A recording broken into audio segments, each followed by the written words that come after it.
Hoy vamos a ver por qué se va a mover, o sea, cómo las fuerzas hacen rotar o mover un cuerpo rígido, ¿sí? Sería la dinámica del cuerpo rígido.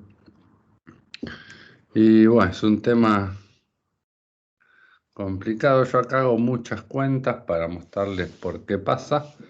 Después vamos a terminar usando un par de ecuaciones nomás. Pero bueno, esta parte que doy por ahí es muy larga, pero para que vean por qué pasan estas cosas. Después los ejercicios no van a usar tantas cuentas. ¿Sí? Comparto.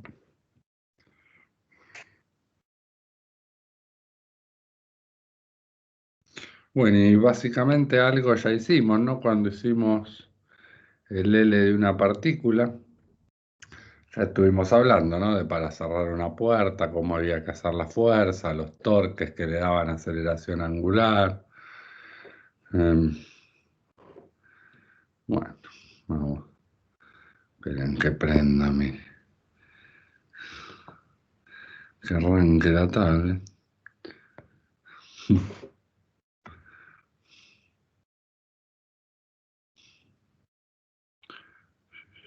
Vamos.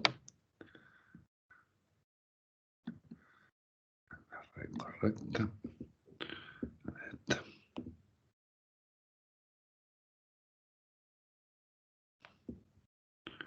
Sí. Hasta ahora se acuerdan que L es el momento de la cantidad de movimiento, ¿no? Era R, el vector R, por P. También habíamos visto otro momento, que era el momento de una fuerza, que era R por F. ¿Sí?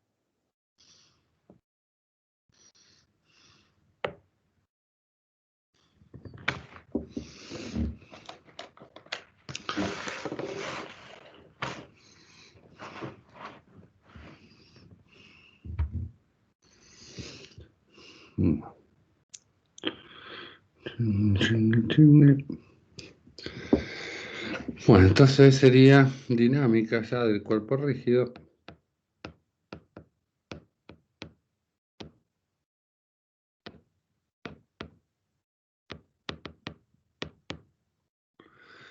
Y bueno, lo que vamos a hacer, sí, básicamente como dijo Ale, ¿no? Uno vio que uno tiene el vector P, por ejemplo, que era la masa por la velocidad de una partícula. Y bueno, uno que hacía, después sabía que la fuerza era el de P a de T, o sea, si la masa era constante, esta era la masa por la aceleración. Bueno, ahora vamos a hacer cosas parecidas a lo que hicimos, pero para cosas que roten. Entonces habíamos definido, como dijo Ale, un L, que era el momento de la cantidad de movimiento, o sea, era R por P. Y bueno, después habíamos visto una definición para cuando había una partícula sola dando vuelta, que era lo que habíamos llamado torque, que era el R por la fuerza. La primera diferencia que uno ve con esto, sí son cosas medias parecidas, pero la primera diferencia que ves es que cuando uno habla del L o de los torques, a diferencia de cuando habla de los P's y de las F's, estas dos cosas nuevas dependen de dónde está el origen de coordenadas, ¿sí? Si yo me paro en un lado distinto, si yo tengo una partícula acá que se mueve con una velocidad v y sobre la que hay aplicado una fuerza F, ¿sí? Si yo pongo mi sistema de coordenadas acá, el L, el P me dará una cosa y el torque me dará otra cosa, qué sé yo, habrá que hacer la cuenta, si hay que hacer R por B por M por B para sacar el L y R por F para sacar el torque. Pero claramente si me paro en un lugar distinto, o sea, si pongo mis ejes en otro lado, el valor ese de R como cambia, esto me va a cambiar el valor de L y el valor de los torques, ¿sí? No es más como P y F, que no importa dónde pongas, tanto para mis coordenadas verdes como negras, la velocidad es la velocidad y la fuerza es la fuerza. Esos dos vectores no cambian. Ahora el L y el torque cambian, depende de dónde ponga mi sistema de coordenadas, ¿sí? Qué sé yo, en el R negro me va a dar más grande porque es todo perpendicular. En el R verde me da un poquito más chico seguramente, porque la parte de R que va a contribuir sería esta, ¿no? La que va a contribuir al L. Y por ejemplo, si pongo mis ejes justo acá, el L me va a dar 0, por ejemplo, porque ahora el R y la B son paralelas. Entonces, bueno, la primera cosa que uno nota es que estas nuevas magnitudes que estamos usando, ¿sí? Estos nuevos vectores L y tau dependen de dónde están mis ejes. Eso está para tener en cuenta. Y bueno, como vimos, esto va a describir más que nada la parte de la rotación de un cuerpo rígido. Para saber cómo se mueve el cuerpo rígido, ya tuvimos toda la primera parte, ¿no? Donde decíamos que la sumatoria de fuerzas externas aquí va a ser igual al dp total a dt, que iba a ser la masa total del objeto por la aceleración del centro de masa. Esto es lo que estuvimos viendo en la primera mitad de la materia, digamos. Ahora vamos a ver lo mismo, pero aparte de saber cómo se mueve el centro de masa de un objeto, voy a poder saber si está rotando sobre sí mismo o no. Bueno, para empezar, si quieren, pensemos en cómo es el momento angular de un cuerpo rígido ahora.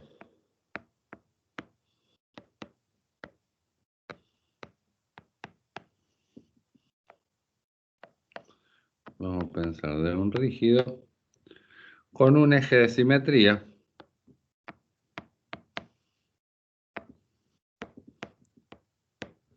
Esto va a andar bien si los cuerpos son simétricos y si no va a traer bastantes problemas. En toda nuestra materia los cuerpos estos van a ser simétricos. Y supongamos que rota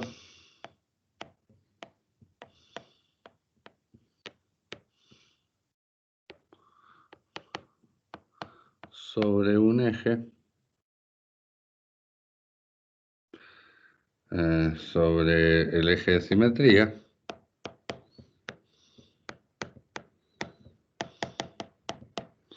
¿Qué pasa por el centro de masa?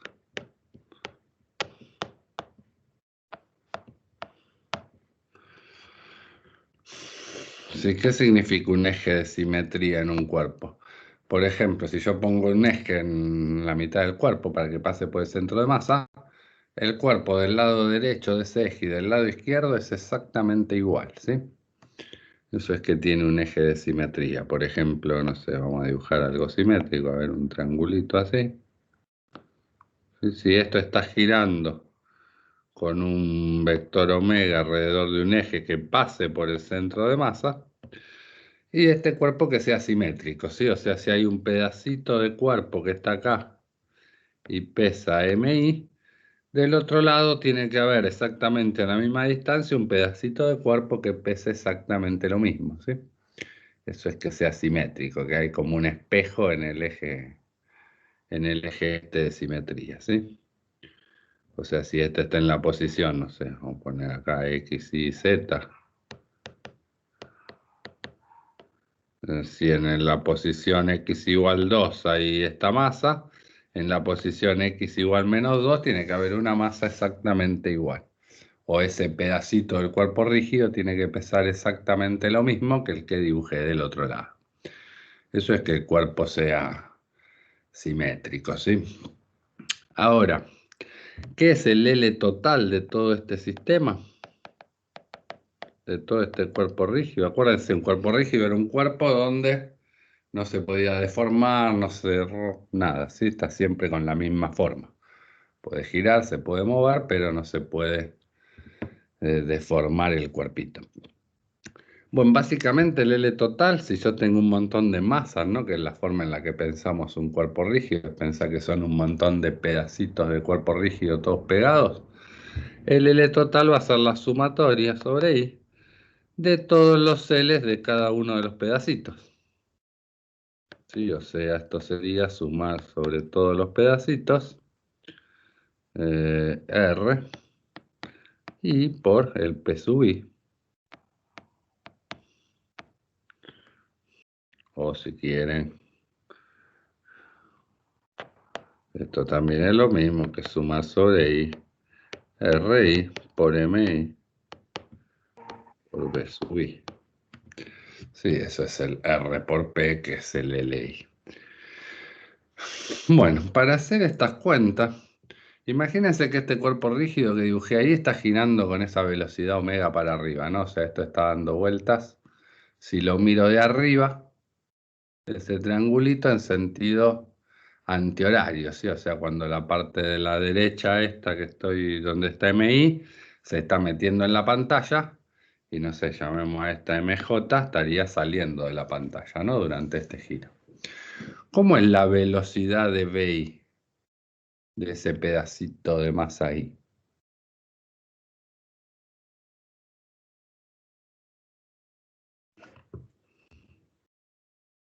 ¿Cómo es la velocidad de ese pedacito?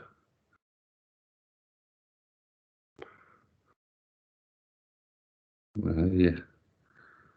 Bueno, sigo hablando, pues si no, no vamos a llegar. Si alguno se aporta mejor, pero si no, no importa, repénsenlo después. Básicamente lo único que está haciendo esto es girar alrededor del centro de masa, ¿sí? Así que, no sé si este es mi vector R de la masa I. La velocidad I va a ser RI, perdón, va a ser omega por RI.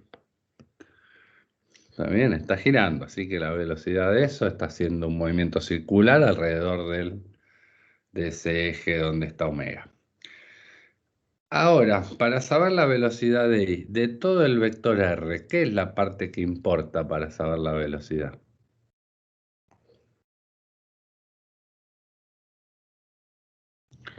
Claro que es la distancia perpendicular al eje de giro, ¿sí?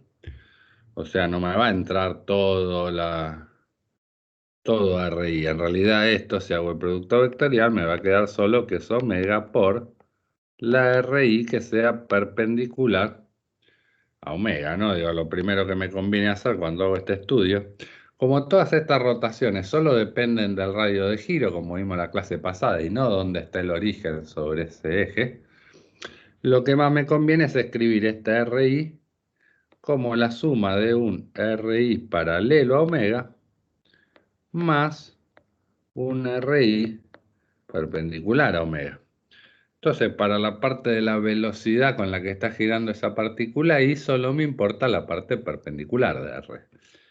Entonces lo que voy a hacer es escribir todo este vector RI como un RI paralelo más un RI perpendicular, porque como hay todos productos vectoriales, siempre me va a importar una parte o la otra. Entonces esto va a ser un poquito más fácil mis cuentitas. Por un lado, por ejemplo, ya me di cuenta, ¿no?, que la velocidad solo depende del RI perpendicular y no de todo el R, ¿no? Voy a hacer cuentas del tipo, no sé si uno quería ver cómo era la velocidad, que era omega por RI. Lo que hago al escribir el RI como RI paralelo más RI perpendicular, o sea, la coordenada en este caso sería la Y y la X de ese vector, separarlo en esas dos partes. Entonces, ¿qué me da? Que la BI tiene que ser omega por RI paralelo más omega por el RI perpendicular. Y la primera parte, claramente, el omega y el RI paralelo son paralelos. Da cero. Este producto vectorial da cero y obtengo el resultado que ya sabía, ¿no? Que la velocidad de rotación solo depende de la distancia perpendicular al radio de giro, o sea, la primera parte se va a ir. Voy a hacer lo mismo para todo este L total que tengo ahí. A ver, escribámoslo un poquito acá. Así me entra. Pero entonces tengo que el L el L total, que era la sumatoria esa que puse ahí, en realidad me queda la sumatoria de RI. Fíjense, ¿no? Es esto que está acá. Nada más que ahora RI lo voy a escribir como RI paralelo más RI perpendicular, producto vectorial con MI, con BI. BI ya no voy a poner omega por RI paralelo más R perpendicular para que no quede tan largo. Ya sabemos que BI es directamente omega por RI perpendicular, ¿sí? Que la parte paralela no contribuye a la velocidad. Bueno, y ahora distribuyo esta suma, la primera suma. Así que me va a quedar que el L total va a ser la sumatoria sobre I. La masa la voy a poner adelante, que no es ningún vector. Me va a quedar RI paralelo por omega por RI perpendicular. Esta es la primera de las sumas. Más la sumatoria sobre I de MI. Y ahora tengo RI perpendicular por B, o sea, por omega por RI perpendicular.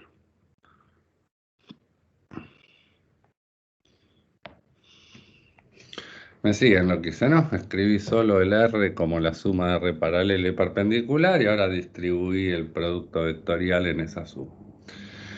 Y no sé, ahora miremos por pedacitos cada uno de esos dos sumandos. A ver, omega por RI perpendicular, que es esto que está acá. Esto era la B de la partícula I. ¿Cómo está la velocidad de esa partícula I? ¿En qué dirección apunta? Qué sé yo, la que dibujé ahí de la derecha tiene que estar entrando a la pantalla, ¿sí? Así que omega, que apunta para arriba, por RI perpendicular, que apunta en X, me da que la velocidad está entrando al pizarrón. Y ahora tengo que hacer RI paralelo, que era un eje que apuntaba para arriba, por la velocidad que estaba entrando al pizarrón. ¿En qué dirección me va a quedar?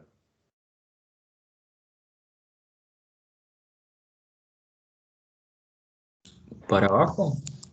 Sí. Para allá. ¿Están de acuerdo? No sé cómo ven ustedes lo que yo estoy haciendo. Cuando apunto a ustedes, estoy apuntando dentro de la pantalla, ¿no? Digo, si yo tengo RI paralelo que apunta en, no sé, si quieren en este dibujito en Z, y la velocidad que estaría entrando a la pantalla, que estaría en Y, ese producto vectorial me da en menos X, ¿sí? ¿Lo ven? Sí, profe.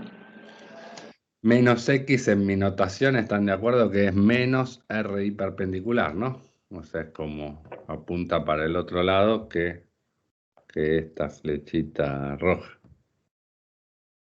Como son todos perpendiculares, el módulo, o sea, RI perpendicular, RI paralelo y omega están todos a 90 grados. Así que el módulo va a ser directamente el producto de los módulos y ya sé que la dirección me quedó en menos RI perpendicular. Así que esto lo puedo escribir,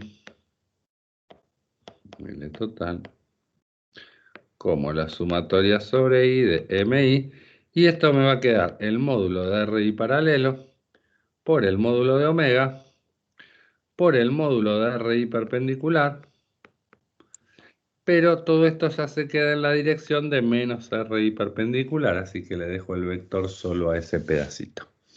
O sea, el L tiene una componente que va a ser ese número, la masa por a qué altura estoy, o sea, cuál es el R paralelo por omega, por la distancia a la que estoy del eje, y es un vectorcito que apunta como apuntando al radio de giro, ¿sí? Ahora, ¿qué pasa con toda esta sumatoria? ¿Qué tengo que sumar? Para cada partícula MI, que es la que está dibujada ahí, tengo que sumarle su masa, su altura, o sea, si quieren su coordenada ahí, el omega, que es el mismo para todas las masas, y la posición respecto al radio de giro. ¿Qué va a pasar si el cuerpo es simétrico? ¿Están de acuerdo que así como está ese MI, está esa MJ que dibujé ahí, que tiene que pesar exactamente lo mismo? Fíjense, la MJ y la MI tienen la misma masa. ¿Se murió? No, No me escribe.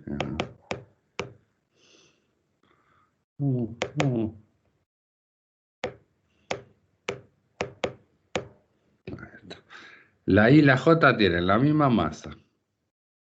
No escribís, ¿por qué no escribís? Ahí en mi red. Sí.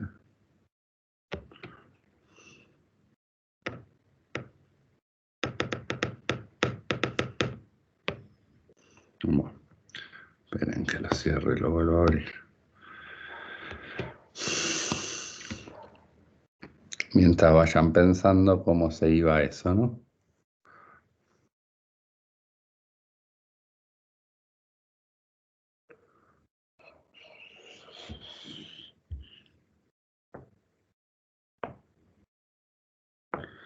Bien, si miro esto para la masa I y la J que tiene que estar porque el cuerpo era simétrico, esas dos tienen la misma masa.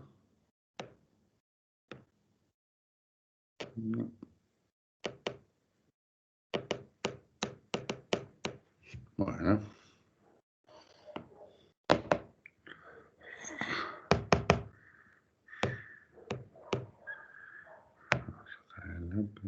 Ponerlo.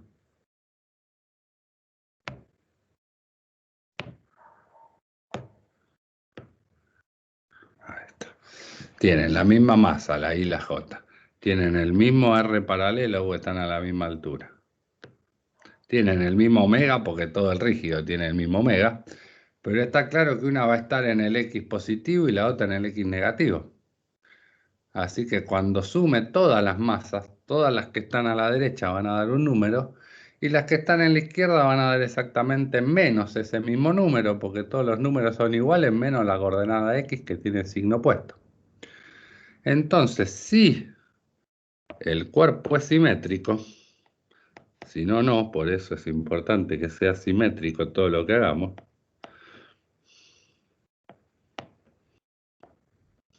Si el cuerpo es simétrico,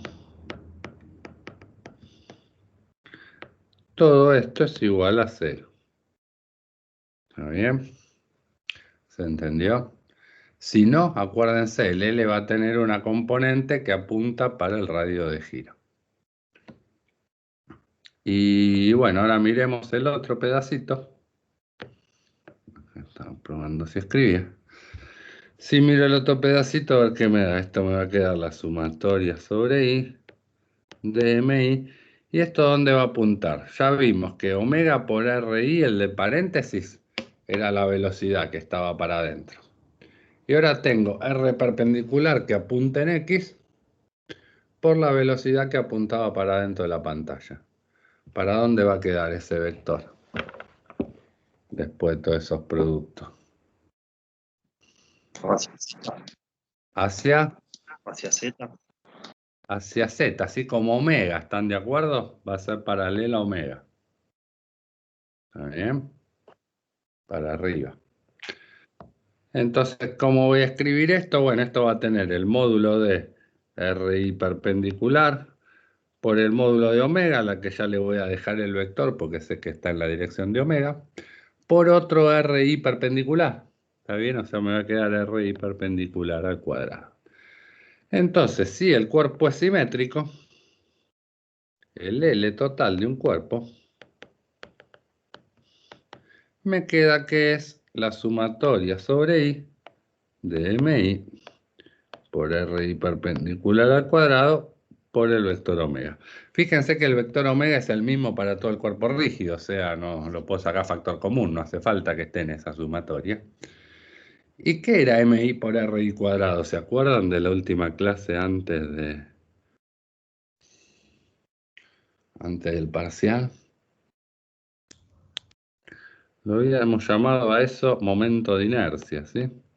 Este es el momento de inercia del disco, del objeto, digo, del cuerpo rígido, por el vector omega. Todo esto, MI por la distancia al eje al cuadrado, es lo que habíamos llamado el momento de inercia de la partícula M, que fue, nosotros vimos el L de una partícula. Ahora que tenemos un cuerpo rígido, esta cosa de un cuerpo rígido, o sea, sumar cada pedacito del cuerpo rígido su masa por su distancia al eje de giro al cuadrado, es lo que llamo el momento de inercia.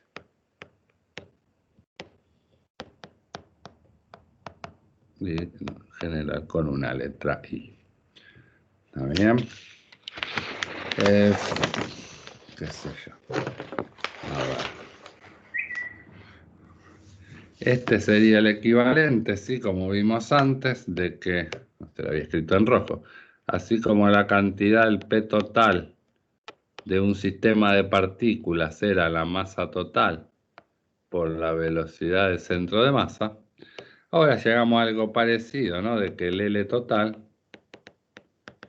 va a ser algo relacionado a la masa, no es exactamente la masa, pero es algo que tiene que ver con la masa y con cómo está distribuida alrededor del eje sobre el cual gira. Pero bueno, en vez de tener una M, tengo una I, y en vez de tener una velocidad, tengo una velocidad angular, ¿sí? Pero básicamente estas cosas son bastante parecidas. Y bueno, y por otro lado, yo sabía que la sumatoria de fuerzas externas me daban ese dP a dt, el total, que me daba la masa total por la aceleración del centro de masa. Eso es lo que vamos a ver ahora, que hacen las fuerzas, ¿no? Con este L. Pero bueno, esta es nuestra primera ecuación interesante que vamos a usar. Fíjense que esto pasa, no se lo olviden, si el cuerpo era simétrico, ¿sí? Si no, esto no pasa. Y después le vamos a dedicar un poquito de tiempo a quién es ese momento de inercia, ahora en un ratito. Pero primero calculemos la variación de este L a dt. De L total a dt. La derivada del L total, bueno, tengo que derivar el L total, ¿no? Respecto del tiempo, que era la sumatoria sobre I de RI por P sub I.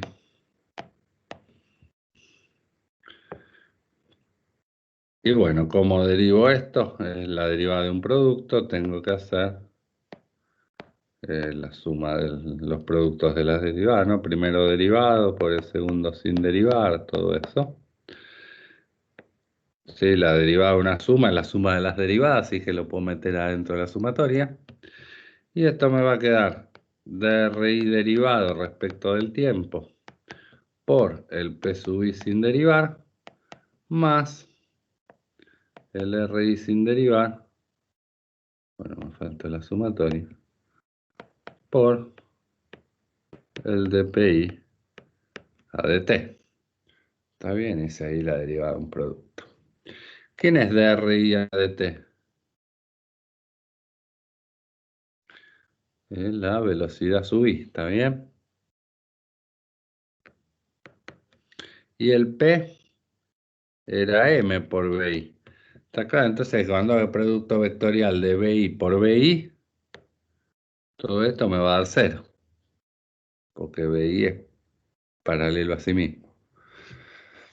Y del otro lado, ¿qué tengo? Me quedó la sumatoria de RI por dPi a dt. ¿Quién es dPi a dt?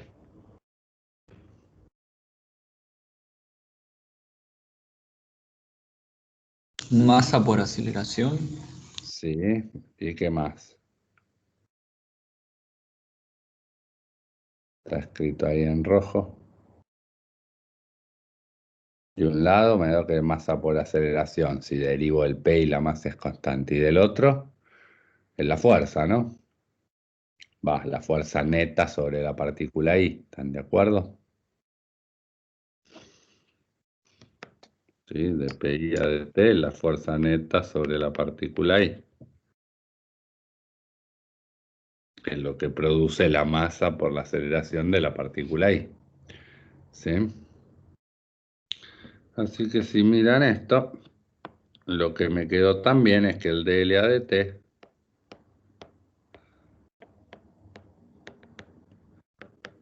es igual a la sumatoria de los RI por la fuerza neta, o sea, toda la suma de fuerzas sobre la partícula I. Es básicamente lo que habíamos hecho cuando hicimos Newton, ¿no? Que me quedaban todas las fuerzas que sentían todas las partículas sumadas, ¿no? Porque acá tengo todas las fuerzas que actúan sobre la partícula I y tengo que sumar sobre todas las partículas. Cuando hicimos Newton, ¿qué había pasado? Bueno, que todas las fuerzas que eran internas por la tercer principio, ¿no? El de acción y reacción, decía todas las fuerzas internas se cancelaban. Entonces uno decía que la variación del P solo dependía de la suma de fuerzas externas, porque las internas se cancelaban todas.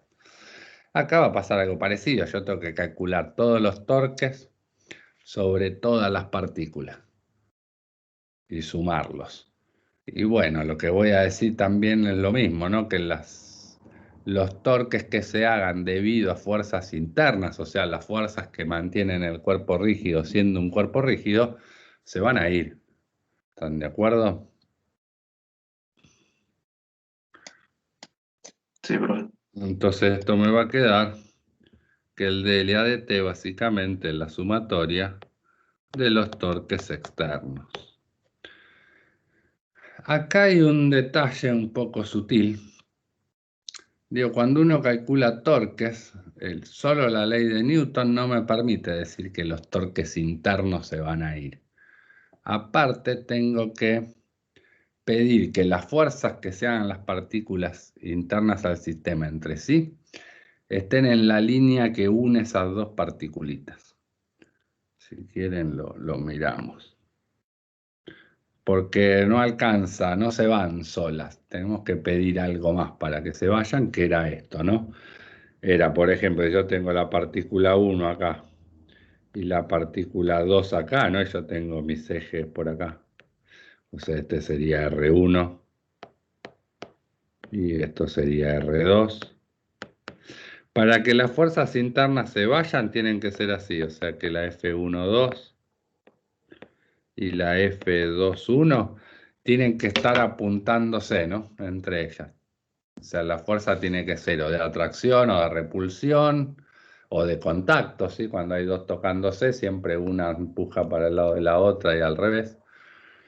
Y esto es lo que tiene que pasar para que se vayan los torques internos, ¿no? Fíjense, hago lo mismo para todo, acuérdense, esto era todo un triangulito lleno de partículas, pero lo que tengo que ver es que R1 por F1,2 más R2 por F2,1, a ver si esto me da 0 o no. Para que se vaya, estas dos cosas tienen que estar, las fuerzas tienen que estar en esta línea de acción, ¿sí? Si no, no tienen por qué irse. Antes, cuando solo sumaba fuerzas, como yo ya sé que F1,2 es igual a menos F2,1 por el principio de acción y reacción, antes yo como solo sumaba las fuerzas, seguro que se iban a ir. Cuando hacía F1,2 más F2,1, como una es menos la otra, se va seguro. Ahora acá no tendría por qué pasar, pero bueno, fíjense que si yo hago R1 por F1,2 y ahora pongo más R2 por F2,1, lo escribo como menos F1,2. Ahora, ¿qué me pasa? Puedo sacar factor común F1,2. Fíjense que lo tengo que sacar factor común para la derecha, si no tengo que poner un menos.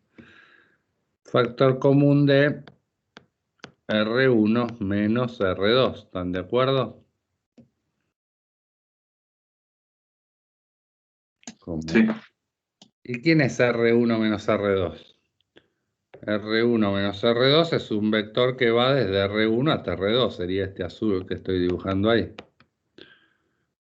Entonces fíjense que R1 menos R2, que es ese vector R12, es paralelo a F12 y las fuerzas eran así de estas, estaban sobre la línea que los unía. Entonces esto me da 0. Es una condición más que tenemos que pedir, que no va a hacer falta en nuestra guía, todos nuestros cuerpos rígidos van a estar o pegados o se van a estar agarrando por atracciones electrostáticas que son todas centrales, ¿sí? Pero digo, hay casos donde no vamos a ver nosotros, pero les cuento por qué uno pide esto, ¿no? Imagínense que uno tiene un tornado visto de arriba, y acá tengo otro tornadito visto de arriba. Sí, si yo quiero considerar mi sistema de tornaditos, la fuerza que le hace este tornado, el 1 al 2, es así, es perpendicular. La tercera ley de Newton se cumple, la fuerza que tiene que sentir tiene que estar en la misma dirección, con el mismo módulo, pero de sentido opuesto. ¿Está bien que eso cumple la tercera ley de Newton? Una flecha va para un lado y la otra mide lo mismo, está en la misma dirección, pero apunta para el otro lado. Esas son las fuerzas, por ejemplo, que un tornado le hace a otro, cuando hay dos tornaditos juntos. Y fíjense que acá los torques no se van a ir. Si yo miro este sistema, el 1, no sé, le hace al 2 una fuerza que lo quiere hacer girar para acá y el 2 al 1 una fuerza que lo quiere hacer girar para acá. O sea, estos dos tornados, las fuerzas internas, no se van a ir los torques internos. Esto va a hacer que esto empiece a girar con una aceleración angular uno alrededor del otro. La idea es que terminan girando como está acelerado cada vez más rápido hasta que después esos dos tornados se mezclan y se hacen un tornado más grande. Pero digo, no siempre las fuerzas internas se van a cancelar acá. Hay que pedir esa condición de más que es que las fuerzas que mantienen unido al cuerpo rígido se llaman centrales, no que puedan apuntar para adentro o para afuera. Es lo que va a pasar en nuestra materia, así que no se asusten, yo solo les digo por qué pedimos eso de más. Pero bueno, básicamente entonces llegamos, para nosotros en nuestra materia, a que el dLAdt es básicamente la sumatoria de los torques externos. Bien. Y por otro lado, dLAdt, como me dijeron, ¿qué era también? Es lo que habíamos... Bueno, acá teníamos en azul quién era el L, ¿no? Por otro lado, si quieren, dLAdt también es igual a derivar I por omega. Y bueno, si el I es constante, esto me da I que es constante por la derivada de omega que me da alfa. ¿Está bien? Entonces, ¿a qué llegamos? Bueno, ahora les pongo de vuelta las dos ecuaciones juntas. A que la sumatoria de torques externos es igual a la variación del L total respecto del tiempo, que es igual a I por alfa. Esta va a ser una ecuación que vamos a usar ahora para hacer toda esta guía, que fíjense es equivalente a la de Newton para rotaciones, ¿no? Yo que tenía que la sumatoria de fuerzas externas era igual a la variación del P total respecto del tiempo y era igual a la masa por la aceleración del centro de masa. Fíjense que son iguales, ¿no? En vez de fuerza sumo torques, en vez de variación del P tengo variación del L, y en vez de masa por aceleración tengo momento de inercia por aceleración angular. Lo vamos a tratar igual que como hicimos Newton y bueno, vamos a hacer siempre lo mismo. Para que esta ecuación valga, acuérdense que esta ecuación, la de los L's, dependía de dónde estaba el sistema de coordenadas, dónde estaba el origen de mi sistema de coordenadas. Para que esto valga, hay más condiciones, pero para no meternos en líos, Esta ecuación solo vale plantearla desde el centro de masa o desde un punto quieto.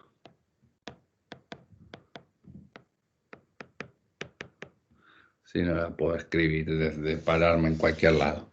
Tengo que poner mis ejes o en el centro de masa del cuerpo rígido o en un puntito que esté quietito. ¿Está bien? Ya vamos a ver después haciendo ese ejercicio. Y básicamente se va a hacer muy parecido a lo que hacíamos con Newton. Vamos a mirar un cuerpo rígido, mirar las fuerzas que actúan sobre él. Y por un lado vamos a poder escribir la ecuación de Newton y por otro calcularle los torques y escribir esta ecuación. ¿Alguna duda hasta acá? No, y digo, y con eso que escribiste recién, digo, el mismo eje para los torques que para el momento de inercia. Cada uno elige su sistema de referencia y escribe todo con ese mismo sistema, ¿sí? Acuérdense que el R va tanto en el, claro, en los torques como en el momento de inercia. Momento de inercia, fíjense que, a ver, bueno, primero, acá vimos esto, ¿no? Donde si yo hago un torque, o sea, no sé, agarro una rueda, por ejemplo, así con mis manos y le hago un torque, o sea, una fuerza para este lado y una fuerza para este, ¿sí? Que hago girar así la rueda. ¿La rueda qué pasa? Cuando yo hago un torque, va a girar alrededor de un eje que es paralelo al torque, ¿sí? O sea, mi torque acá, como estoy haciendo una fuerza así, estaría entrando a la pantalla. ¿Esto qué significa? Que la rueda va a girar alrededor de un eje que también está girando a la pantalla, como todos esperamos, ¿sí? Y yo agarro una rueda así y la hago girar. Esto era verdad si la rueda era simétrica, ¿sí? Acuérdense que si no, aparecía, esto iba a girar, en vez de alrededor de un eje paralelo al torque, va a girar alrededor de un eje que estaba en la dirección de omega y un poquito para el costado, apuntando para adentro, así como habíamos visto antes.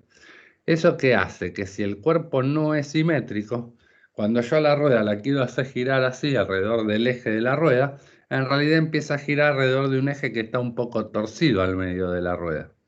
¿Y qué le pasa a la rueda? Cuando empieza a girar, empieza a vibrar un montón. Cualquiera que haya ido al mecánico alguna vez a la gomería, habrán visto que las ruedas se balancean, ¿sí? En realidad, como por construcción no son exactamente simétricas, lo que se le hace después es ir agregándole pesitos para hacerla simétrica. Y si uno tiene la rueda de su auto desbalanceada, apenas va un poquito rápido, el auto le empieza a temblar todo. ¿Por qué? Bueno, pues como el eje no es, como la rueda no es simétrica, en vez de girar alrededor del eje, gira un poco torcido. Y bueno, hace que el auto se mueva para cualquier lado, ¿sí? Por eso la importancia de que estos cuerpos rígidos sean simétricos. Si no son simétricos, la verdad que se complica bastante el análisis. No lo vamos a ver en esta materia ni en las que vienen, no creo que lo vean. Pero bueno, se pone bastante más complicado. Es más fácil preocuparse porque el cuerpo sea simétrico y listo.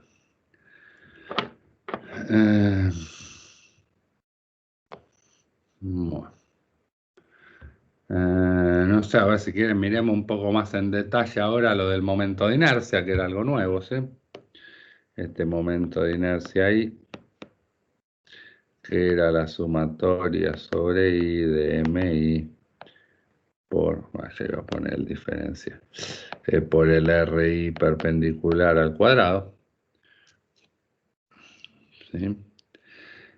Cuando el cuerpo en realidad es un continuo, en vez de hacer una suma de un montón de masitas, lo que uno tiene que hacer es un integral de volumen, ¿no? Sobre todo el objeto. Entonces el momento de inercia va a ser un integral de volumen, tienen que hacer esas integrales triples, no sé si las vieron o no, si las ven en análisis 2, alguno habrá cursado, otro no. Pero básicamente lo que tengo es que cada pedacito de cuerpo rígido, ¿sí? Como era el triangulito este que había pensado yo, si es homogéneo, por ejemplo, bueno, no importa, ahora vamos a hacer alguna cuenta que sea homogéneo. Lo que tengo que ver es cuánto pesa ese cachito, se llaman diferencial de masa, por la distancia perpendicular al eje al cuadrado. sea, básicamente lo que uno va a terminar haciendo en estos cuerpos, si el cuerpo es continuo y no es un montón de masas pegadas, es hacer una integral en vez de una sumatoria, ¿sí? Fíjense que cuando uno calcula el I, ¿qué va a ser? Va a ser algo que depende de la masa y de la distancia al eje de giro. O sea, cuando uno calcula el I, tiene que saber respecto a qué eje lo va a calcular, porque no va a dar lo mismo hacer girar algo respecto a un eje que a otro, porque me pueden cambiar la distancia en la cual estoy girando, ¿sí? Imagínense que agarro este marcador y lo quiero hacer girar así. El momento de inercia, ¿qué va a ser? Cada pedacito de marcador, ¿a qué distancia está del punto este que es por donde pasa el eje respecto al cual estoy girando? Eso me va a dar un número, por ejemplo, para esta punta de atrás me va a dar cuánto pesa la punta de atrás por esta distancia al cuadrado. Si yo ahora giro respecto a otro eje, por ejemplo uno que pase por la punta, si lo quiero hacer girar alrededor de este eje, ahora está claro que tengo que volver a calcular, porque ahora este pedacito de masa que estaba en la punta, lo tengo que sumar con toda esta distancia al cuadrado, la de toda la lapicera, no la de la mitad. Entonces lo más probable es que me dé un I más grande. ¿Qué significa? Que yo voy a tener que hacer más fuerza para levantar, no sé si tengo que hacer girar un estavirome. Es mucho más fácil hacerla girar respecto del medio que hacerla girar levantándola desde una punta. ¿Cómo me doy cuenta de eso? Bueno, el valor de I va a ser más grande. Al mismo torque, la aceleración que le voy a dar es más chiquita si el I es más grande. También es como que me cuesta más girarlo desde acá que girarlo alrededor de este eje que pasa por el medio. Todavía más, si yo la miro así de perfil y ahora lo hago girar sobre sí mismo, así.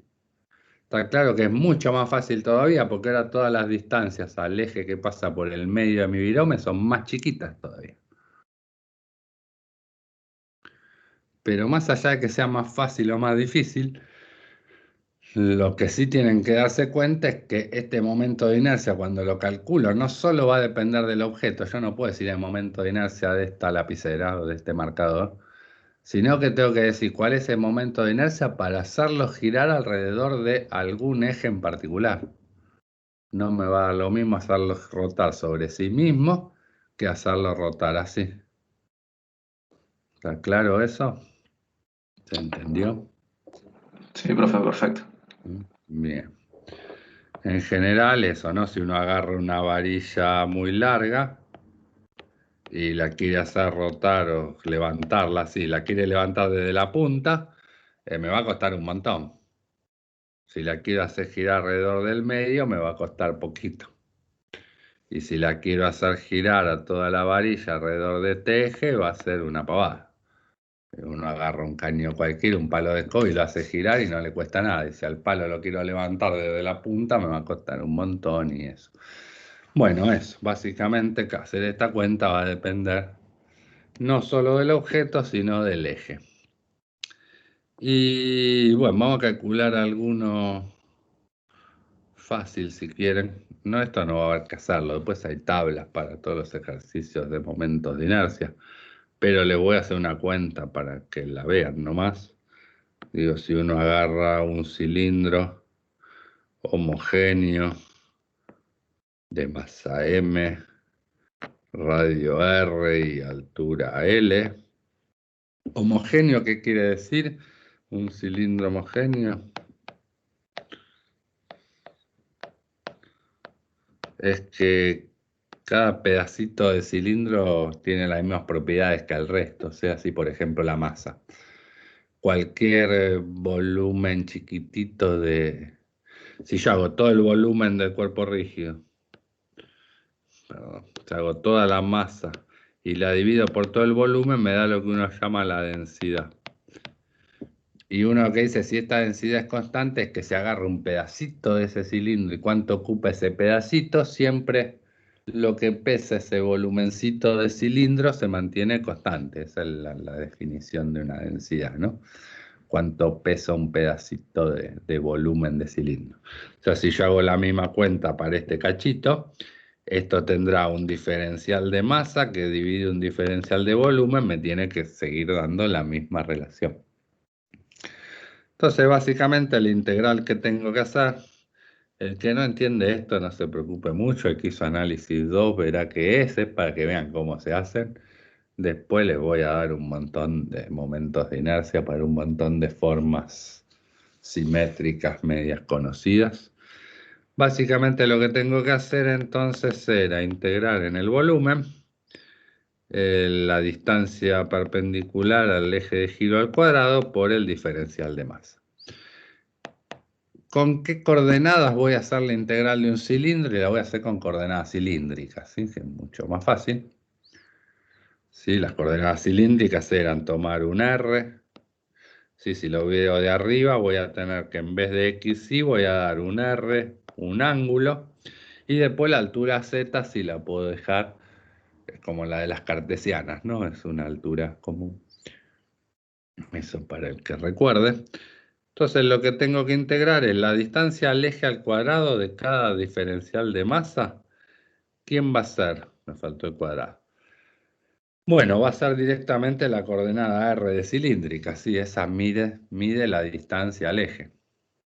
¿Está bien? O sea, esto va a ser la integral del R de cilíndricas al cuadrado por el diferencial de masa. El diferencial de masa va a ser ρ por el diferencial de volumen.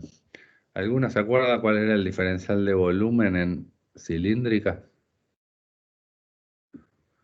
En cartesianas, ¿no? Uno dice el diferencial de volumen en cartesiana era moverme un cachito en X, moverme un cachito en Y, moverme un cachito en Z. ¿Cómo es un diferencial de volumen en cilíndricas? ¿Alguno recuerda el R por d tita de R y de Z? Básicamente lo que digo es que ahora mis cuadraditos en cilíndricas, como mido el R y mido el coso, son cuadraditos así, donde yo varío un poquito el radio, varío un poquito el ángulo y varío un poquito la altura y no hay problema, va a ser una altura delta Z. Entonces tengo un cuadradito que va a tener una altura de Z, ¿sí? Si esto lo mido en 3D así, un lado delta R, pero el lado del ángulo no le puedo poner delta tita, porque ¿cuánto mide este cachito de ángulo? Mide R por delta tita, ¿sí? Entonces por eso me aparece un R, porque este lado mide delta R, la altura mide delta Z, pero este lado no mide d tita, que no es una distancia, mide R por d tita, ¿no? Como ya sabemos lo que mide el arquito de ese cuadradito. Bueno, no importa, esto para que recuerden rápidamente. Integrales el que las vio y el que no, para que vean cómo se hacen estas cosas nomás. Bueno, y tengo que integrar esto en todo el volumen del cilindro. O sea, básicamente lo que me quedó es la integral triple de ρ por R cubo de tita de Z de R, no sé cómo quieran, en el orden que quieran. Y ahora, ¿entre qué tengo que integrar? Bueno, los límites son, en R va a ir desde 0 hasta R. En tita le tengo que dar toda la vuelta, así el cilindro ocupa los 2pi. Así que va a ir de 0 a 2pi. Y en Z, bueno, depende de donde ponga el 0. Si pongo el 0 de Z acá abajo, lo tengo que hacer desde 0 hasta L, que es el largo del cilindro. Así tengo que integrar en todo el volumen del cilindro. Bueno, ¿cómo se hacen estas integrales? De a pedacito, igual que cualquier otra, ¿sí? Por ejemplo, la que depende de Z, fíjense que la ecuación que tengo que integrar es esta, que no depende de Z. Así que la integral de diferencial de Z me va a dar esa constante para Z por Z. Evaluado, la Z la tengo que evaluar en L menos en 0. O sea, la integral en Z me va a sacar una L, me va a quedar una L, ¿no? Porque multiplicando. La integral en tita, tampoco esa función depende de tita, así que la integral de diferencial de tita me va a dar tita. Evaluado en 2pi menos en 0 me va a sacar un 2pi. Y ahora sí, esta la tengo que hacer. Bueno, el ρ también es constante, lo puedo sacar afuera del integral. Tengo que hacer la integral de R cubo diferencial R que me va a dar. Bueno, tengo el 2pi, el L, el ρ. Y la integral de R cubo es R a la cuarta sobre 4. ¿Está bien? Es hacer una integral. El que la sabe hacer es fácil, el que no es para que vean de qué hablamos nomás. Y bueno, este es el momento de inercia de un cilindro. Algunos estarán acostumbrados a verlo de otra forma, pero bueno, básicamente es esto. Acuérdense cuánto pesaba este cilindro. La masa del cilindro tiene que ser la densidad por el volumen. ¿Cómo es el volumen de un cilindro? Es el volumen de la base, pi por radio al cuadrado, por la altura, ¿no? Este es el volumen de un cilindro.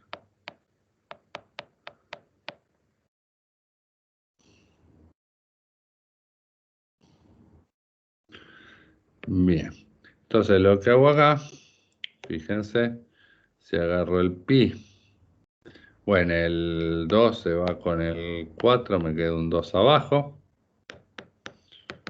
O sea que ahí tengo un 1 medio. Fíjense que pi por L por ρ, pi por L por ρ por R cuadrado, o sea, con un R cuadrado me va a dar la masa del cilindro. Y me va a sobrar un R cuadrado, ¿no? Pues tenía una R a la cuarta. Esto es lo que van a usar en general como el momento de inercia de un cilindro. Ojo, este es el momento de inercia de un cilindro que está girando alrededor del eje Z y que pasa por el centro de masa. O sea, el cilindro en realidad este cilindro que dibujé, ¿qué hice? Lo hice girar alrededor de este eje que pasa por el centro de masa del cilindro. Si yo lo hubiese querido hacer girar alrededor de este eje, como dije antes, ahora el cilindro en vez de girar así, lo quiero hacer girar así, lo tengo que volver a calcular y medir las otras distancias. ¿Está bien? Bueno, si quieren, les doy un par de momentos de inercia de otras cosas, y si no, más fácil, sí, no me voy a perder tiempo en esto. Entran acá. Bueno, ya lo había hecho en la clase de ayer. Uno pone momento de inercia en Google y aparecen ahí momentos de inercia de cilindros, de anillos, de esferas, de varillas, de lo que se les ocurre. Y fíjense, acá está el del cilindro, por ejemplo. No lo habría, no sé qué. Bueno, acá está como calcularlo, ¿no? Porque tengo el del cilindro, el de un anillo para nosotros es un caño, ¿sí? Que tengo solo la masa en el borde del caño, sería como un cilindro hueco. ¿Está bien? Una Sí, en la esfera. guía lo llama de pared delgada, creo, ¿no? El anillo de pared delgada, sí. Delgadita respecto al radio, ¿no? Uno se imagina siempre. Después hay una esfera, por ejemplo, que es 2/5 de m por r cuadrado. Y abajo tienen una delgada capa esférica, eso sería una pelota de fútbol, ¿no? Que adentro es hueca, digamos, no es lo mismo agarrar una pelota maciza que una pelota hueca, ¿no? Ahí el dibujo no se nota porque es una pelota, igual no se sabe si está llena o no, pero ahí el título dice delgada capa esférica. Eso es un globo, una pelota, algo que esté hueco adentro. Bueno, esto en general en la clase uno les da un montón. Ahora que estamos online, pongan momento de inercia y van a encontrar el que necesiten para hacer el ejercicio del momento. No va a ser Igual grave. pasa que adentro es hueco, tiene mayor momento de inercia, ¿no? Porque está toda en la periferia la masa distribuida. Entonces está más lejos, suma más. Acá estamos asumiendo que esa pelota llena o hueca pesa lo mismo, ¿no? Digo, si tuviesen la misma masa, la hueca la tiene toda la masa en el borde, entonces sí va a ser más grande. Y por último, para terminar, es eso. Imagínense, ¿no? Yo tengo este cilindro que le calculé el momento de inercia alrededor de TGZ, si quieren, que pasaba por el centro de masa. El I de Z que pasa por el centro de masa. Y ahora, en vez de hacerlo girar sobre el centro de masa, lo voy a hacer girar sobre otro eje, sobre el borde o sobre algún punto en el medio. Sí, o sea, es cómo se corre, como R y R0. No tenía R0 ahí, ¿eh? No sé qué R0 tenía. Bueno, no importa, igual la integral no. Muy. ¿A dónde, R0? Me dice, profe, en coordenadas cilíndricas no recuerdo que estuvieran R y R0 juntas. No, no lo vi. Es R0. No veo ningún R0 tampoco ahí en mi dibujo. Ah, ρ. El ρ es la densidad, ¿no? Eso no tiene que ver con las coordenadas cilíndricas. Eso es que el diferencial de masa, que es lo que tengo que integrar, es ρ, pues la densidad por el diferencial de volumen. Lo que uno ve, las coordenadas siempre son para el volumen, ¿no? Todo lo que estamos diciendo ahí es que el diferencial de masa, que es lo que tengo que integrar, es ρ por el diferencial de volumen. Y lo que me da las coordenadas cilíndricas es el diferencial de volumen. Después lo multiplico por lo que quiera, ¿no? Uno integra lo que quiera, pero la densidad esa no tiene nada que ver con las coordenadas, es lo que me pidieron que integre nomás. Bueno, vamos a ver entonces, ahora esto se llama el teorema de Steiner.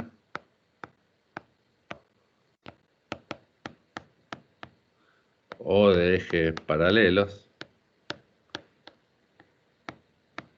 ¿Qué es esto, no? Si yo a este cilindro ahora lo quiero hacer girar, en vez de respecto a un eje que en la dirección de Z que pase por el centro de masa, lo mismo, pero alrededor de un punto que no esté por el centro de masa, pero siempre paralelo a la misma dirección alrededor de la cual le estoy haciendo girar, ¿no?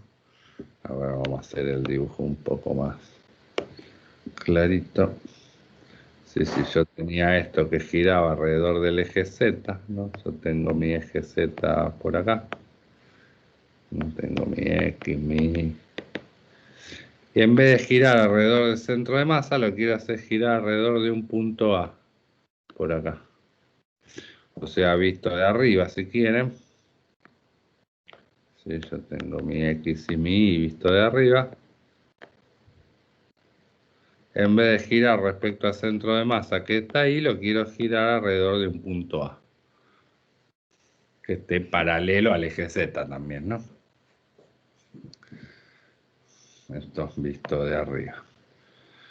Entonces, bueno, a ver, el momento de inercia sobre Z que pasa por el centro de masa, ¿cómo lo calculaba?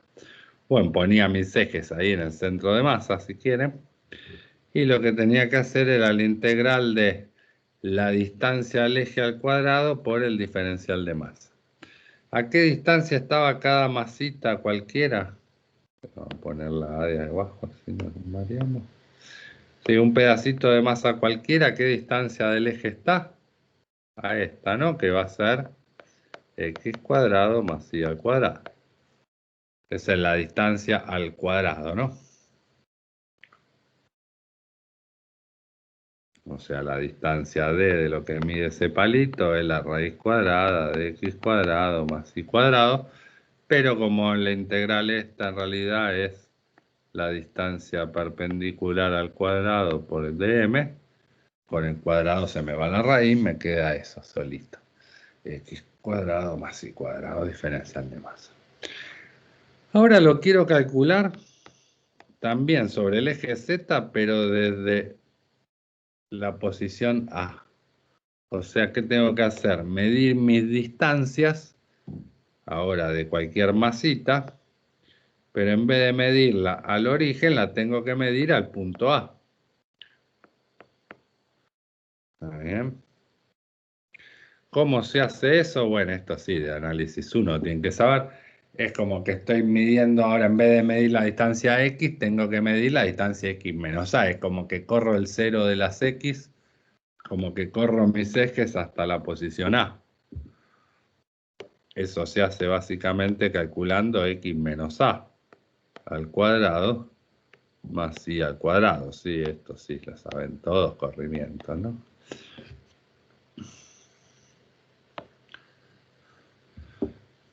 Bueno, y ahora lo que hago es distribuyo ese cuadrado. En la dirección Z va a ser la integral de X cuadrado menos 2 veces A por X más A al cuadrado más Y al cuadrado, diferencial de masa.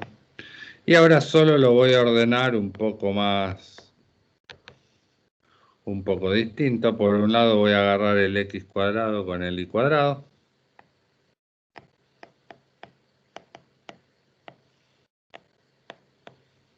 Más, ahora voy a hacer una integral de menos 2A por X. Y por otro lado voy a dejar para el final la integral de A al cuadrado diferencial M. ¿Sí? O sea, agarré esto por un lado, esto por el otro y esto por el otro. ¿Por qué? Bueno, porque algunas cosas las conozco, otras se van a ir. Más fácil separar esa integral en estas tres sumas. La integral de toda esa suma la separé en estas tres sumas de integrales. Y básicamente me dice que calcularlo alrededor del eje Z es, este primer sumando, ¿quién es?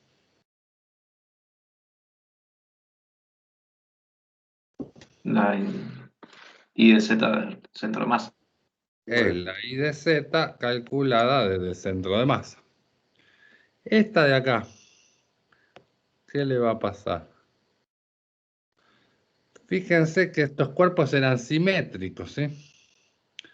Entonces, para cada pedacito de masa, ¿sí? Tengo que hacer 2, que es un número, por A, que es un número, por cuánto pesa cada pedacito de cilindro, por la posición X de cada pedacito del cilindro. Como este cilindro tiene, ¿sí?, la misma cantidad de masa de un lado del eje X que del otro, esto me va a dar 0. ¿Están de acuerdo? Esa es parte de que estos cuerpos sean simétricos, si no empieza a fallar todo, como ven. Pero si el cuerpo es simétrico, si yo agarro este pedacito de masa por su coordenada X, cuando agarre este pedacito de masa por su coordenada X, como las tengo que sumar todas, se van a ir. Entonces esa parte que solo depende de X, se va. Fíjense que la primera no se va porque depende de X y de Y, pero están al cuadrado. Entonces ya sea que esté de un lado en las X positivas o las negativas, como los elevo al cuadrado, ahí los X no se iban. Pero acá sin elevar al cuadrado, vuela todo. Bueno, y lo último, el último sumando, ¿qué me queda? El último sumando tengo la A que la puedo sacar afuera, factor afuera del integral, porque es una constante, no depende de nada. Y la integral del diferencial de masa en todo el volumen me da la masa total. O sea, esto básicamente es la masa por lo que me moví al cuadrado. Así se pasa uno el teorema de Steiner. Ahora vamos a ver por qué uno va a querer hacer esto. Si quieren hago un ejemplito rapidísimo. Y ya terminamos por lo menos por hoy. Me parece que con esto debería salir todo. Vamos a un ejemplo muy común que vamos a usar mucho, por ejemplo, son ruedas y cosas por el estilo, ¿no? Pero esto de Steiner, la forma más clara de verlo me parece que es así, ¿no? Digo, uno agarra una rueda que está girando y que se está moviendo, ¿no? O si quieren, básicamente tengo una rueda sobre la que hago esta fuerza. Y no sé, tendrá una fuerza de rozamiento acá abajo. No sé ni para qué lado va ahí. Vamos a ponerla para acá. Y supongamos que esto está en rodadura. ¿Qué significaba que estaba en rodadura?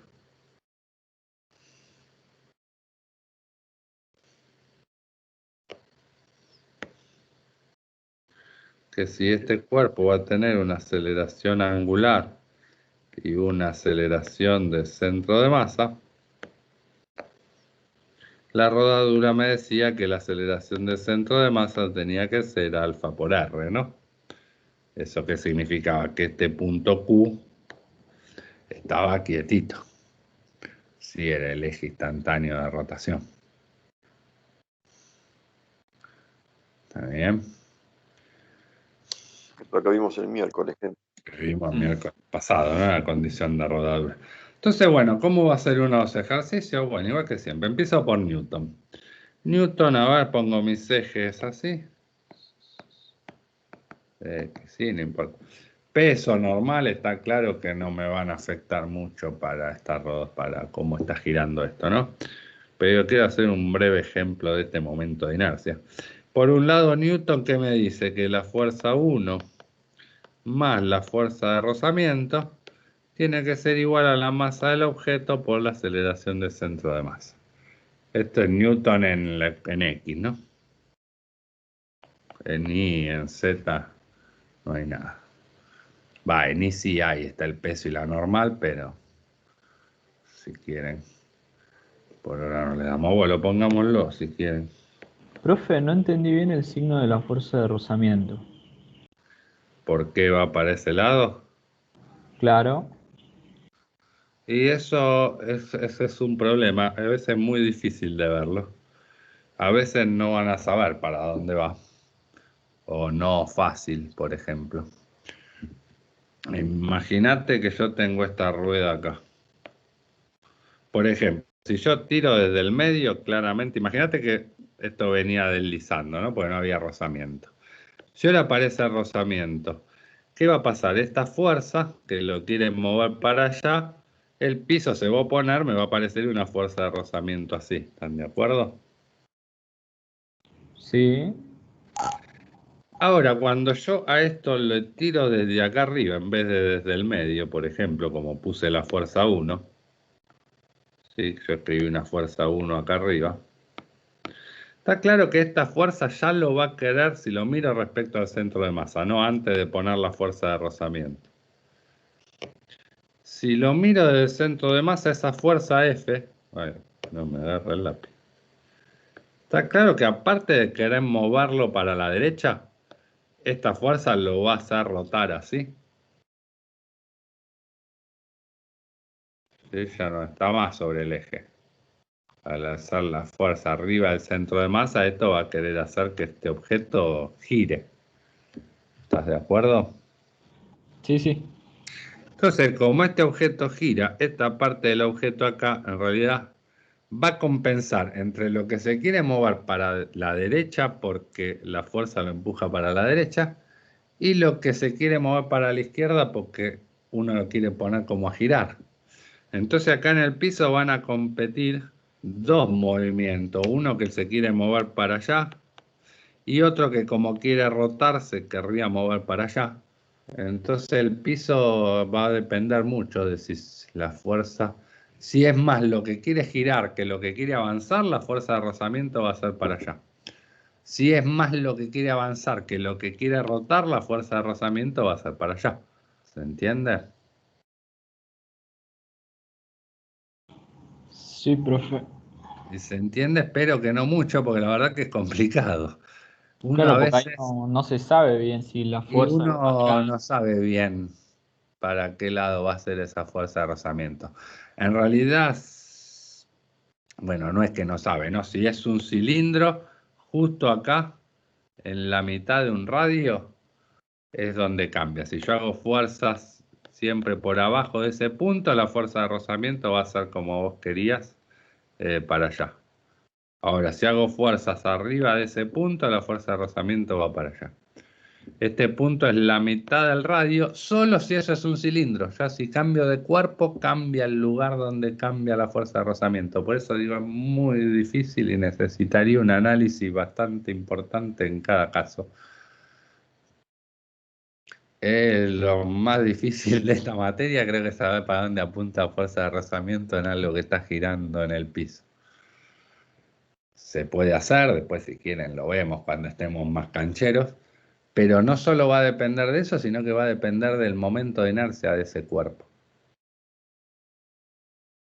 Pongamos en el auto, digamos, la rueda quiere girar y el auto avanza porque aparece esa fuerza abajo, ¿no? Como el auto no puede dar vuelta, entonces va para adelante.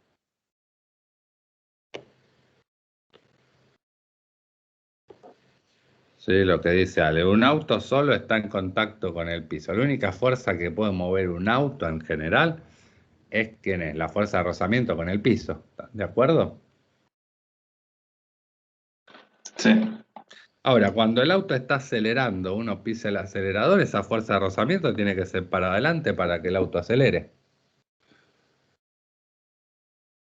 Y cuando uno frena, tiene que ir para el otro lado, qué sé yo, uno va a depender, digo, uno nunca está muy seguro de para dónde va esa fuerza.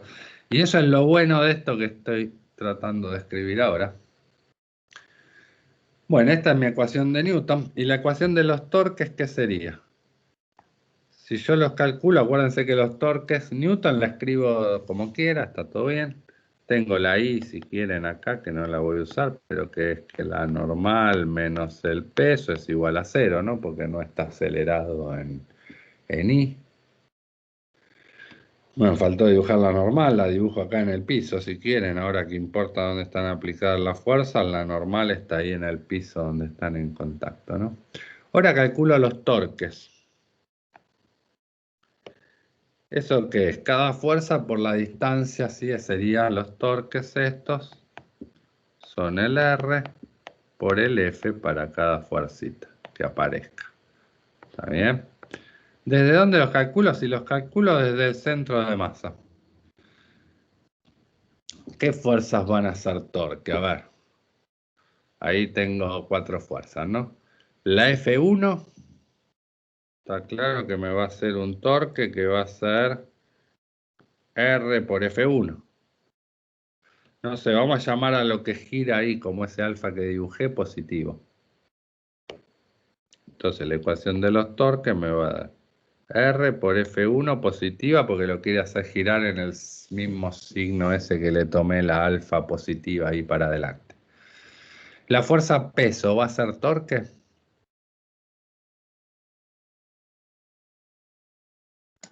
no, No, porque está aplicada justo en el centro de masa, o sea, el R sería 0. ¿Están de acuerdo?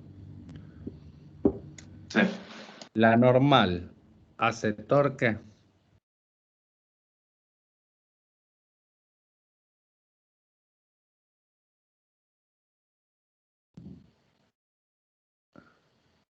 Ahí no vale 0 el R, pero es paralelo a la normal, ¿no? Digo, el R va para abajo, la normal va para arriba sobre la misma línea, así que no hace torque.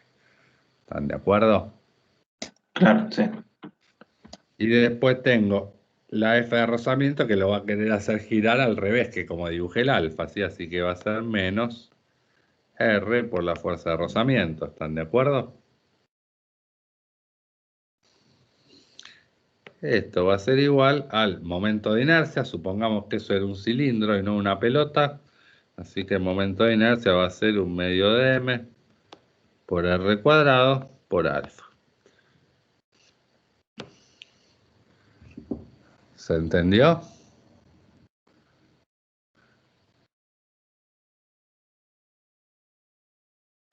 creo que sí. Bien, esta es mi ecuación, así nomás. Ya está. Estas son las dos ecuaciones. Mis incógnitas van a ser, por ejemplo, la fuerza de rozamiento, que nunca sé cuánto vale. Si es estática, la tengo que sacar de las ecuaciones. ¿Y qué otras incógnitas tengo? Tengo la aceleración y tengo alfa. ¿Está bien? O sea, ahí tengo 3 incógnitas, alfa, A y la fuerza de rozamiento, y 2 ecuaciones solas. ¿De dónde saco? Me falta otra. La saco de acá. Está bien. A y alfa no son 2 incógnitas distintas. Están relacionadas por la condición de rodadura. Está bien. Fíjense que si de esta ecuación uno, no sé, saco la R factor común y la traigo dividiendo. Por R cuadrado, saqué la R factor común y divido por R. ¿Me siguieron? Sí, sí, profe. Sí, profe. Se va al cuadrado con la R.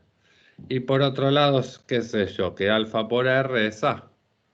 Así que en realidad me queda otra ecuación para usar junto con la de Newton, que es 1/2 de m, y R por alfa es la misma aceleración del centro de masa. Entonces me queda esta ecuación y esta ecuación,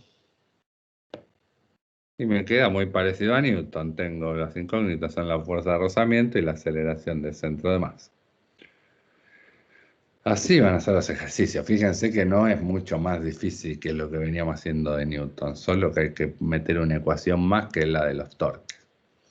Bueno, y lo que sí les quería mostrar, fíjense que como vimos recién que esa fuerza de rozamiento es bastante difícil de saber para dónde va y a veces trae problemas. Esta ecuación de los torques, ¿desde dónde la podía escribir? Desde el centro de masa de un objeto, que es lo que acabamos de hacer, o desde un punto que esté quieto. Por ejemplo, el punto Q. ¿Están de acuerdo que Q es el eje instantáneo de rotación?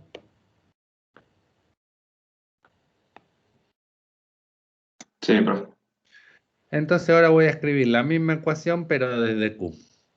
La F1, bueno, le puse F1 acá. La F1, ¿qué torque va a hacer ahora? Va a querer girar de vuelta para los alfa positivos, ¿está bien? Pero está a una distancia de 2R, ¿se dan cuenta? Estoy midiendo desde Q. ¿El peso va a ser torque? No. No, porque va a ser paralelo a R. ¿La normal va a ser torque? No, No. porque no solo es paralela, sino que está en R igual 0. ¿La fuerza de rozamiento va a ser torque? Tampoco. Tampoco, porque está a una distancia Distancia 0 cero. del punto Q. Entonces ahí ya me saqué esa fuerza de rozamiento que no sabía muy bien para dónde iba. Me acaba de desaparecer mágicamente de la ecuación.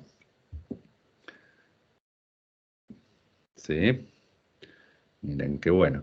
Ahora tengo que tener cuidado, porque esto que puse acá, ¿qué era? Este era el I desde el centro de masa. Ahora tengo que calcular el I desde Q. ¿Cómo es el I desde Q? El I desde Q va a ser, si quieren, bueno, lo escribo en 2 renglones. Esto va a ser el I de Q por alfa.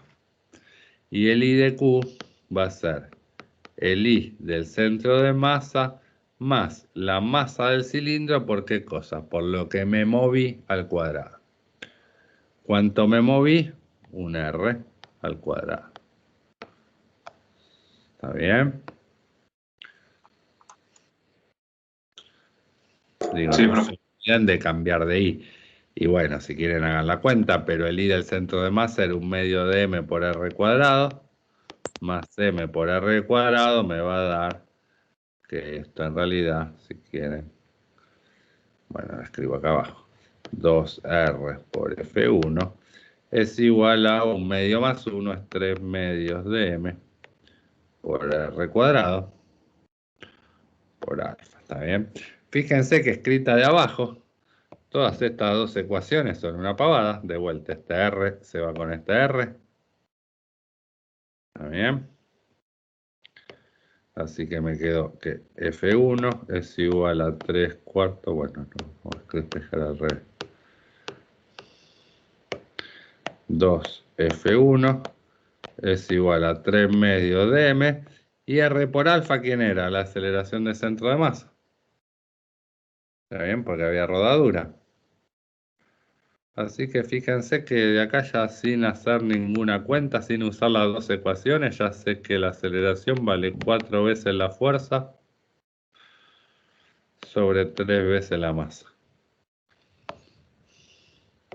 No me preocupé cuánto valía la fuerza de rozamiento, ni para dónde iba, ni para ningún lado. Esto está bueno porque ahora que yo conozco la aceleración, ¿sí? Ya la calculé sin usar Newton ni nada. Ya salió solita la aceleración. Ahora con esta aceleración, si yo tenía dudas, yo vuelvo a esta ecuación de Newton y me puedo fijar para qué lado apuntaba esa fuerza de rozamiento que no conocía. Porque la fuerza 1 la conozco, la aceleración ya la acabo de obtener, y acá despejo F1 y me va a decir si era para la derecha o si era para la izquierda. Esa es la forma infalible de saber para qué lado apuntaba esa fuerza de rozamiento. Bueno, los maté. La clase de hoy es terrible. La que viene casi que no hay... La que viene es conservación del L, que vamos a ver, no vamos a explicar nada. Así que ahí podemos recuperar un poco de los ejercicios que no lleguemos a ver hoy, porque la verdad que casi que no hay introducción teórica, es una pavada, lo único.